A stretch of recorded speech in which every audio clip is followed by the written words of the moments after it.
Alright, time for my second field test game. So yeah, I've made one change to the deck, which is to change one of the cards in the sideboard, but oh, okay, you're both, huh, okay, well, couldn't get the 3 in a row. This starting hand is bad mana-wise, so I have to log in this. Like, actually, this hand would be keepable if I had one more land, because Mike mana affects me, but yeah, I have to log in this, and I guess this hand's keepable, although I prefer to, guess I bomb the tempo, right? Because I don't need double blue right now. Yeah, I think that works out better for me fetch-wise if I do that. So Fortune Teller is still uncastable until I find a black source. And my opponent puts down, also goes to 6, right? Yeah. So do I want to run out turn 1 Agatha Christie? Or do I just, like, keep it up to crack? Wait, Wayfarer Shrine's in the pool? Huh. Why did I not find Wayfarer Shrine when I was searching for it? And what does this do? Arm target. Okay, so it's 1 mana 2/1 with stuff. Well, now I don't have to think about it.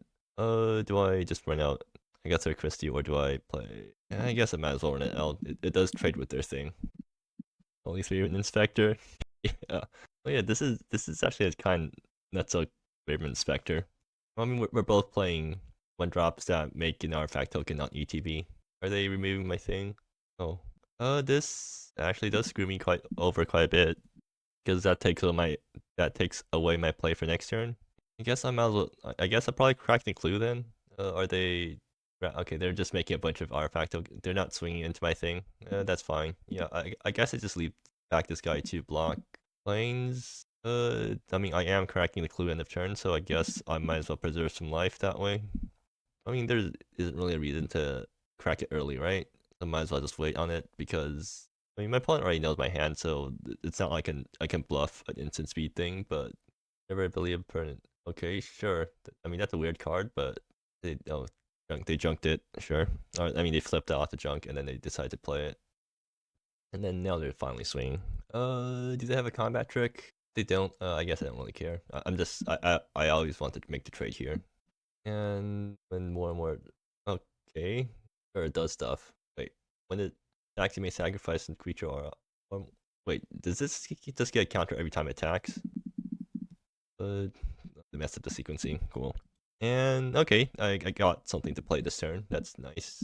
Exploitable resources. Huh. Do I just want to go exploitable now? I can't chain exploitable right now though. Or can I? I can. No, I can't. Probably just better to run out.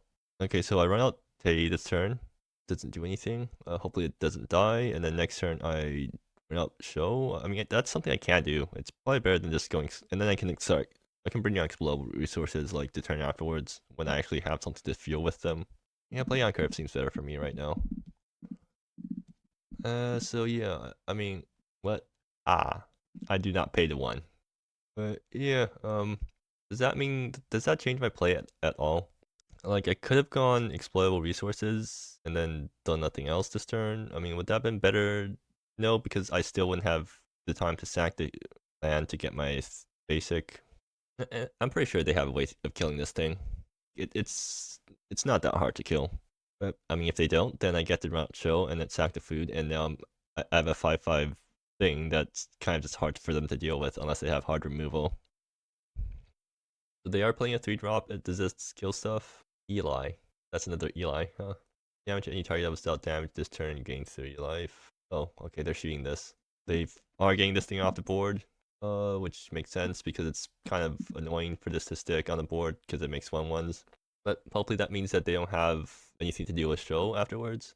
They still get to draw a card off these things, and like it's not like I'm definitely not going to play off curve just to not trigger this, so I'm just going to give them the cards. But yeah, I mean it is sort of unusual that my deck can play out a 3 white pip thing on curve. The alternative lines, exploitable Agatha Christie, like Human Vigilance Street, sack it to get. I mean, the problem is that I don't think I can pay for Drifting Moon even with that happening. Oh, this actually queues off. This triggers off exploitable resources, doesn't it? I think I just run out the big show. Yeah, that feels better. And I just hope that they don't have removal. I mean, can Eli can't minus again, so it's safe, you know. Actually, no, Eli doesn't actually kill stuff, or Eli doesn't hard remove stuff, it just does damage, which means that Joe is actually out of range of most of the things they can do right now. So, let do all the things that it does. And I got land. That's fine. I mean, I have this thing in play, so it's like, it's going to go the distance if it doesn't get removed. Both of the creatures seem a bit silly. I mean, this is a 4-drop, okay? 4-drops need to win the game, or they don't. Or 4-drops need to win the game when you untap with them to be playable. I mean, yeah, okay, fine. Maybe this card's a bit pushed, but I mean, it does play sort of well, so maybe it's fine. Like, you do need to build around it, right? It's not free, even though it is kind of free in this deck because I'm like working really hard to make towards making it free. That do, okay, sure. Does this kill? It does. Okay, cool. Yep, looks like my 4-drop got answered by their 1-mana spell. And they're spamming the board again. Do I have any ways of contesting this? Because, like, I don't think I have a way of beating this board state. Yeah, I think I might be in some trouble right now. I mean, it's also partly because I didn't get the Tsuchinoko curve. Maybe if I ran out explodable resources earlier, like if I, because then that plays around removal better, or does it? I'm not sure if it does. Did I not lose enough life? I did take 6, right? Oh, I need to take one more. Okay. Spicy Scrapper. Yep, that's another artifact. We're both playing artifact sack decks. And that's another land. Cool. I guess it's about time I drop down explodable resources, right? And I might as well pay for it, right? So what? Exploitable, take out the island, snap it, pay for that, I guess the Christie Q. Yeah, sure. Yeah, I guess I'll stick on the island. Sack this, grab, do I need more planes right now? I mean, my shell already died, but yeah, I'll grab forest, I guess. I can grab planes later with this thing. Actually, no, I need to grab a swamp first. So, oh, okay, well, I guess I'm paying that. And I guess I play this, and yeah, 1-2 against the world. I think I die anyways. So what? I take 4, 5, 6, 7, 8, 9. Yeah, I'm dead. Okay, cool.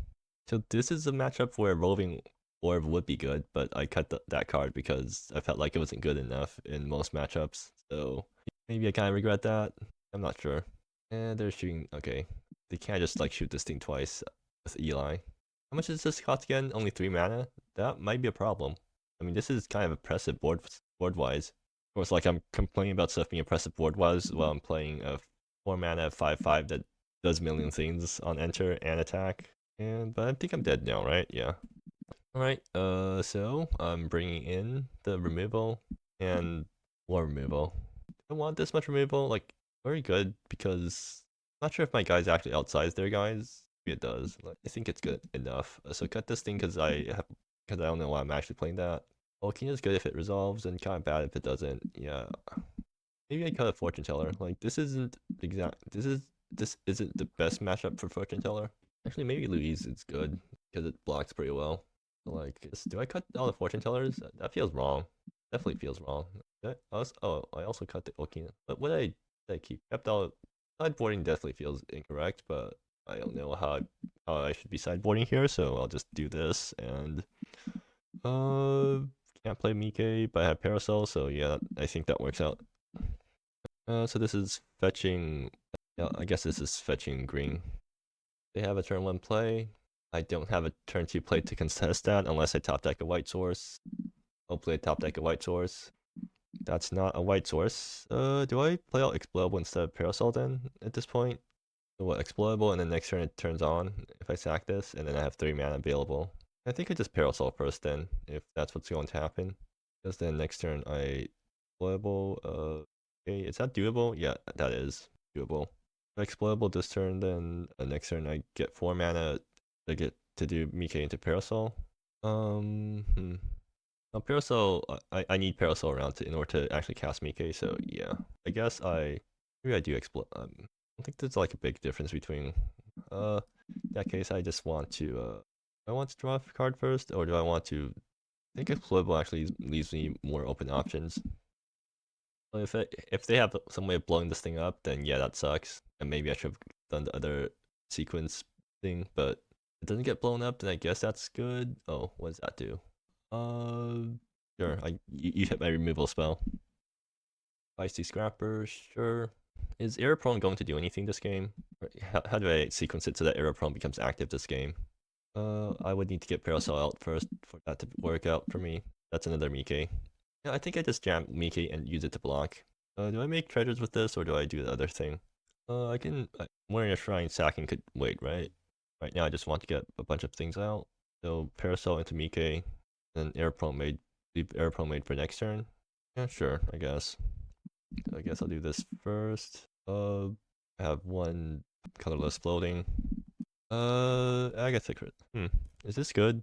Like, I can play Agatha Christie instead of Mike and have this thing cracked. Then next turn, I guess I get to do... They only have 4 mana available next turn if I don't draw a land. But I guess I'll have a clue out. Is that better than... No, I think it's better to just run out Mike and... I want to make a 1-1 at this point. Like, I can block here. Makes... really want to make treasures right now, but maybe making a... The next turn I do, I can hold up Mirror Prone. Yeah, maybe that's... Yeah, I think that's probably better. So... Play Mike and make a 1-1.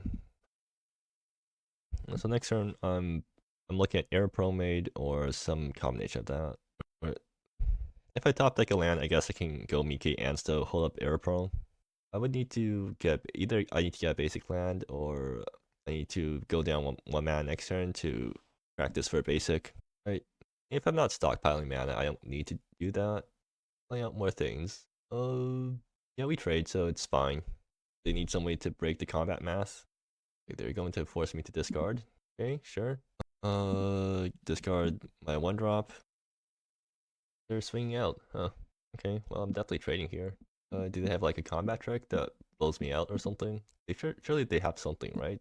The way they know what's in my hand, so they're not just going to swing like that. And yeah, if you control I don't know why they did that, but I'm not complaining. So another Mike. Well, I guess this is crack this for a basic. Yes, I'll crack this for island now, and then tap help for Mike. Unfortunately, I don't get to hold up the arrow problem made, which I would have preferred to be able to do, but and make the guy because I think I have enough mana at this point because Explorable Resources is making me mana every turn.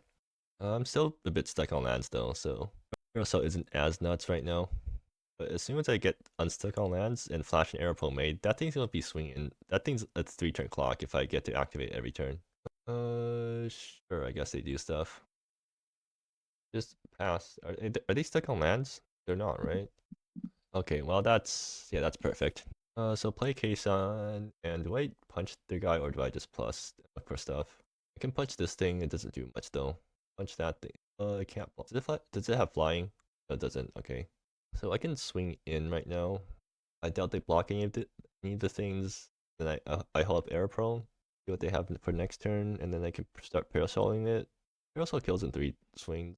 Oh, lost connection to the game. Did I also lose connection? Nope. I seem to be fine. Okay. Well, they're just going to reconnect then. Oh no. No, my connection is still fine. But yeah, so as for what I'm supposed to do this turn, like lots of tricky things I can do, but I feel like the obvious choice is to just go with Kaysen plus. Kaysen minus punch something. Kaysen 0 to punch the 1-1 be good, but maybe it is good to just punch a 1-1 because it prevents these guys from going too nuts. Okay, my opponent's back. I guess I should. I mean, I did a bunch of thinking, but really, I think I should just go for the obvious choice and run out Kaysen. Like, if it gets dealt with by Eli, plus Eli needs to shoot 2 things at it, and then also minus. Yeah, I think it's pretty safe from Eli right now. I'll just leave back all my guys to block, and I get to flip too. I mean, Aeropro Made's probably the best thing here. Tsuchinoko is also nice to get some more lands, but okay, my opponent's loading their stuff, I guess. Yeah, let me think. So, like, Tsuchinoko is good because it puts me up on lands, which means the Parasol's going to start doing stuff. I think that actually is just the best thing here. I mean, I could take another Aeroprone. Aeroprone's pretty good. I think I'm just going to grab Tsuchinoko and pass the turn because Tsuchinoko means I can play next turn and then go up a land and then I can still hold up Aeroprone, right? Well, I would need to sack Ron Tries. Okay, sure. Anyways, yeah, I'm grabbing Tsuchinoko and passing the turn. So they get to play out Desolate Expanse this turn, I guess. Maybe they have some way of attacking it to Kaysen. They're looking at what the backside does. I not have the right card for it. Ah, yeah. And the images are broken for the mount cards, so I just picked the one that actually looks like the card it's talking about. But maybe my opponent has a different download, so or have a different patch, so it looks different or something. But my opponent is doing something right now. They play out their tap land, okay. So if they deal with Jason, I just next turn I Tsuchinoko and hold up air prone. I need to final that in order to hold up air prone because I really do not want to sack my Parasol. Despite the fact that this card was designed so that it fit into the artifact sack deck, that's actually too valuable to be sacking because this thing's a win condition on its own. Yeah, so Eli does come down. Kason will survive with one unless they find some way of shooting past my guy any target. They can just shoot down my one ones with their artifacts. That might be a problem. Yeah, they can. Well, can they gun down everything and also kill Kason? Yeah, they can. If they sequence stuff correctly. Okay, they're just going to try to wipe my board first. Like, yeah. I mean that's fine. Like I have another Mike in hand. That was which like I can't do anything with anyways, so it's better for me that I can actually play out this thing now. Does this thing punch planeswalkers? It only punches creatures. So I can't deal with Eli right now. Do I want Kason to punch something right now? No, I just play out Mike again, and now my opponent has to wait some more resources blowing up my board. That do. And Tsuchinoko again. I want to start punching stuff. No, I think I want to see what's on top. Oh, well, that's show, which I literally can't cast. Can I? I can, but I need to do a bunch of color fixing to do that. Tei is castable though, right? Yeah, these three plus Parasol. And then Tei into Tsuchinoko is actually really good because it makes a bunch of other. Okay, yeah, I take this then. So play out Tei, make the food token, and then sack the treasures, make 2 1/1s, play out Tsuchinoko, sack the food, make another 1/1, grab a planes because I don't have planes right now, and now like I actually have a really good board state just from 2 cards. Yeah, I mean this is a field test, right? Actually, I'm not sure if this is too broken for modern because all things considered, like modern has canon modern has way more busted engines that like don't have any limitations. I mean, like Tay coming down and then making a 1/1 for every treasure you sack is kind of okay. Coming down at for 3 mana and then making a 1/1 for each treasure you sack afterwards is kind of iffy. Not sure. Like it's definitely very how I call it. It's very uh dangerous, but does feel pretty good to play. So well, it probably doesn't feel as good as opponent. It kind of does actually feel it does kind of feel unfair in a way. You get so much value off of that, but yeah, I'm not sure. What's my opponent doing? Round hope. Oh well, that kills Kason, but I've already gotten a bunch of value off my other cards now, so I'm pretty happy. Oh, it's a reference to Edge of Autumn. Nice. So the other problem with my deck is that it doesn't really have a way to convert tokens to win cons. Oh, if they swing out, I'm just going to block with all my tokens. The slit meeting means that they're going to just keep making 1/1. Yeah, I guess that can also happen. Well, it's to make it tap and attacking. Oh, that's actually kind of annoying. If I trade everything off, if I do that, then I might not have stuff for later. Yeah, I mean, 1/1s are meant for trading. Let's just trade them off. Not like I'm actually doing anything with that 1/1s left over, so it's fine. Icy Scrapper, yep, happens. Okay, they can use Eli to shoot my suit down now. Okay, sure. Can I kill Eli? Sort of. I would need to use Error Prone to open up a way. Can't. Or I can, but like it takes a lot of effort to do that. No, I mean I'm making a 1 every turn, just off explode with resources, so that's pretty good. So what's my line here? I can swing both guys, or I swing Tei into Eli. If they block, I flash an Error Prone made, and that gets me a guy. But then also make like these guys want to be replayed, so I don't think that's a good exchange for me. So then what? Nikkei Error Prone or Tsuchinoko Error Prone? I do want to get Tsuchinoko down because it helps my mana situation a lot better. I can Tsuchinoko makes Parasol better. Can I Tsuchinoko hold up Error Prone? No, because I don't have anything left over after I sack to Tsuchinoko, and I don't want to sack this thing. I can do Mike Error Prone, but I can go Agatha Christie, Mike, Error Prone. Yeah, that sounds alright. That sounds reasonable. Yeah. Okay. I can actually Tsuchinoko here too, right? Yeah, I can't Tsuchinoko this turn now. Or that means I need to use. Yeah, okay, I can't do that. So yeah, I guess I just do this. Do I make the one? No, I don't need to make 1/1s now. I got like everything I need.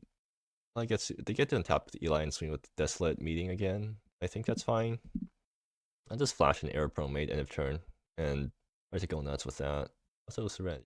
Yep, there are like just a lot of dual land in this pool. They have the fetch. They have the shock fetches and they have type duels. 5 pluses. That's fine. That means it's not minusing this turn at least. I might actually use Air Prone Mate to save my own Tei. That's something I could do. It would actually work out pretty well for me because I get to reset my Tei and make another food, and then I can actually use the third ability to sack the food and kill something. It's a game where we both just spam the board with 1/1s, but I think I've better 1/1s right now. Okay, they're just swinging out. Yeah, let's trade everything off then. Feels better to trade everything off. So then that means, yeah, and then once they try to shoot down Tei, I'll just flash an Error Prone. So want to block like this. Yeah, I don't want Mike in play anymore because it doesn't do enough when it's in play. I'd rather it dead so that I can play more Mikes. Still have the guy left over. So combat happens. I lose 2 guys and they lose in their entire board, but they can definitely play out more guys later on if they try to Eli and shoot that. Okay, so if they have like instant speed removal in response, then this is really bad. But if they don't, then it works out pretty well for me. Let's see if they have any responses to this. Ah, I did not read my card correctly. Huh. Well, I guess that, yeah, probably should have, is there anything else? Okay, so it's a forced bounce. What do I bounce then? Did my opponent activate Eli this turn? Yeah, sure. Have your free Eli activation. I mean, just replay your Eli or something. Like, I'm still not out of the game yet because I can still do the Parasol Aeropro Mate thing and just win in 5 turns, but certainly got a lot harder for me now.